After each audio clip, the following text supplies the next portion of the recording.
Hello everyone. It's James again. And today I wanted to make a quick video on a very important topic. And I will try to keep this video short, but still with vital information that I would like many of you to think about. And that's the title of this video. How do we fix this problem of narcissism, and where did it come from? Now when I say where did it come from, I'm talking about in a modern sense. Because narcissism and or evil has been around for a long time. And for those of you that are believers can trace it back to the Garden of Eden with the serpent, Satan himself. But talking about things in a more modern sense. Just like in the Garden of Eden, a great temptation is presented to many to see if they will go down the dark path and the sadistic ways of the evil narcissist. And sadly, because of the brainwashing and the mind games the puppet masters play, a great many have gone down this dark path. With that said, the modern origins of all of this. And I want you to listen to me carefully. The modern origins of all of this is in the laws that dictate how you have basic relationships with one another. It's that simple. I want you to think about this for a moment. The state and our government is in the middle of how you have relationships with one another. Now we know that many of these so-called people that are corrupt as the day is long, that make up these ridiculous ways we do things, and laws that are implemented that we have to adhere to, when it comes to having relationships with one another, down to even our child rearing. And what do these people in charge do? They dangle golden fruit in front of the masses to allow these people in charge to get a foot in the door of your home. Much like the devil did in the Garden of Eden. Oh, you can get this free thing and that free thing, if you let us do X, Y, and Z for you. And guess what? Before you know it, you have people turning into literal demons, fighting each other to get that golden apple dangled on a string by Satan. This is how it's always been. Give them free stuff, and they will always want free stuff. Heck, they will want more free stuff. And they will allow us to rule over them as long as we give them their free stuff. Because the truth be told, those with a good heart and with justice in their mind, they know the family court system is corrupt. As we've talked about, there are judges and lawyers and counselors that are scamming millions and millions of people. But it's all allowed to go on. Because there's a group of people that we live amongst, that want to be able to have the right to scam others. And they want it to be legal. And they want their free stuff. And sadly, generation after generation of this, you end up with broken children that grow up into broken adults, heavily brainwashed by society and into a system of control that is narcissism. And that is built upon narcissistic abuse. So how do we fix this? And how does this also segue into the topic of self-betterment and healing from narcissistic abuse?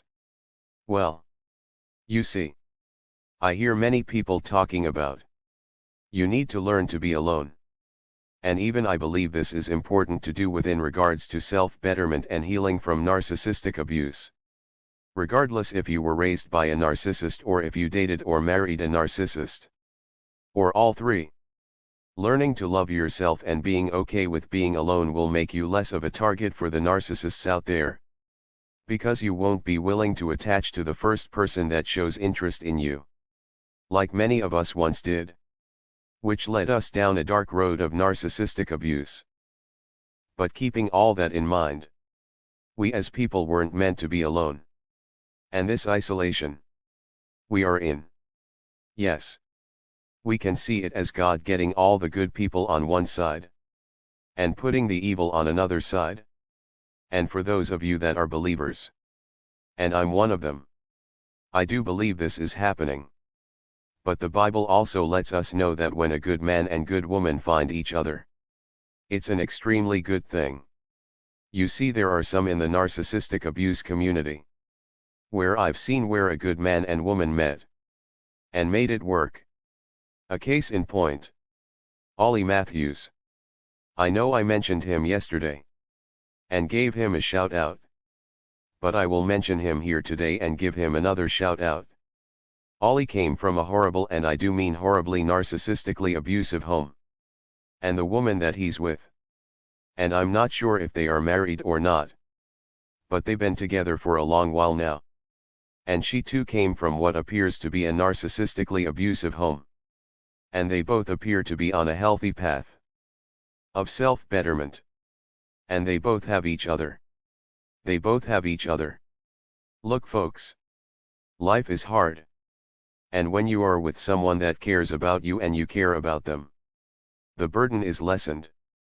And that's why the state and government is in the relationship business. Because it makes it so children are separated from their parents.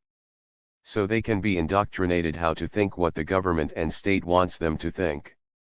And the mother and father are running around fending for themselves, hoping to make it. And if there is one of them in the relationship that ended the relationship to chase after the golden fruit, this gives the false illusion this person is somehow winning. Or at least to them. But those that are in charge that run the system, they are the ones really winning off of your temptation. And off of your pain and suffering. Look. In prison. They put people in solitary confinement for a reason. Because it's punishment, that's why. It makes people go crazy most times in their own head. And I'm pretty sure people like Ollie Matthews, and the others that are in what appears to be healthy and good relationships where there is reciprocity, love, and a helping hand to one another, have a slight advantage at getting through the rough patches than those that have no one. Because before that crazy sets in, they have someone to talk to, and someone that honestly loves them. Yes. Being alone and working on oneself, while learning to love oneself, is key to self-betterment and healing from narcissistic abuse. But once you get a good handle on who you are and where you are going, be honest. Having someone that cares for you, and someone to care for would be nice. We'd all love that. But many don't think it's possible. Which brings me to the solution. Which is understanding this all was done to us on purpose. All of it. From top to bottom by those that so-called are looking out for our best interests while they are lining their pockets and screwing the minds up of the youth. So what does this mean for me and you? It means we need to do something about it. A noise needs to be made saying we don't want this corrupt system put in our lives anymore. Where one spouse can be tempted by the devil to stab the other in the back. Just for the golden fruit. Because trust me. The temptation is bad. It's that bad. And they work on all of us day and night. Night and day. You see. If there was no marriage licenses. Just agreements between the man and woman. And God. That men and women drew up themselves. And children were to be cared for equally by the mother and father. Regardless if one is a millionaire and the other one isn't. However, in special cases like that, yes, the millionaire might continue to pay for the private school and clothes. But he or she won't put the other spouse up in a mansion because they are used to living like that. Nope. Those days are over.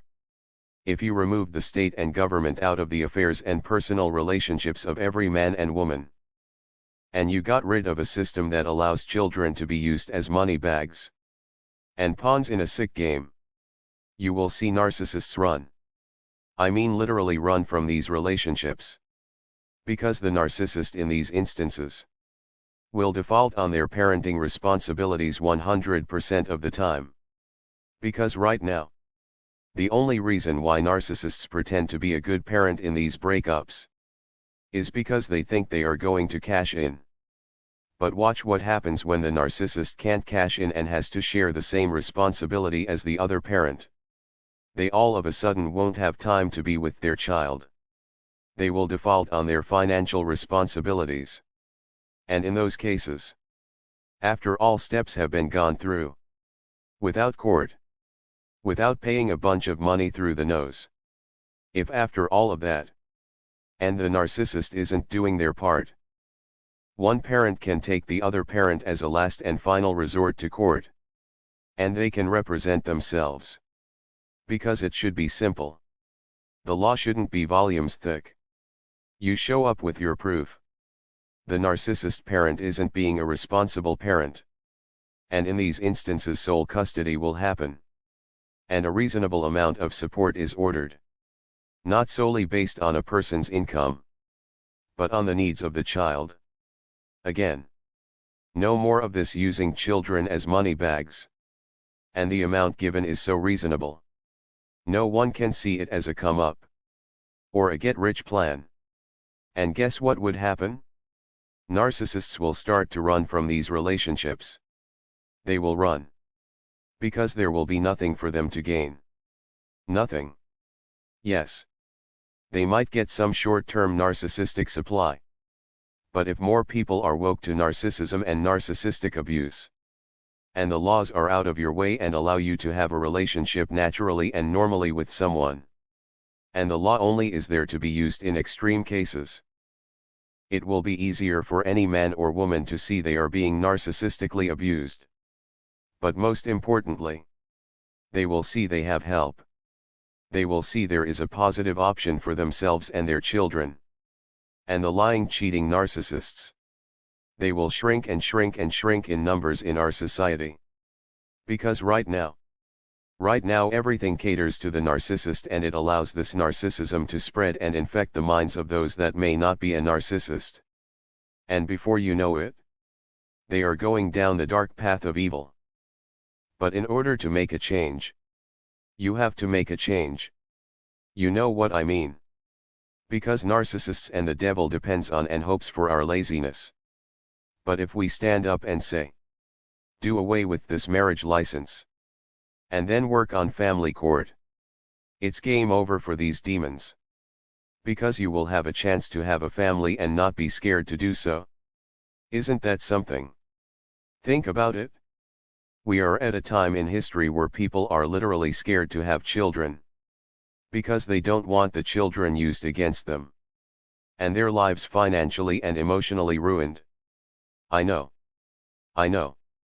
But if you get rid of this system, the fear lessens.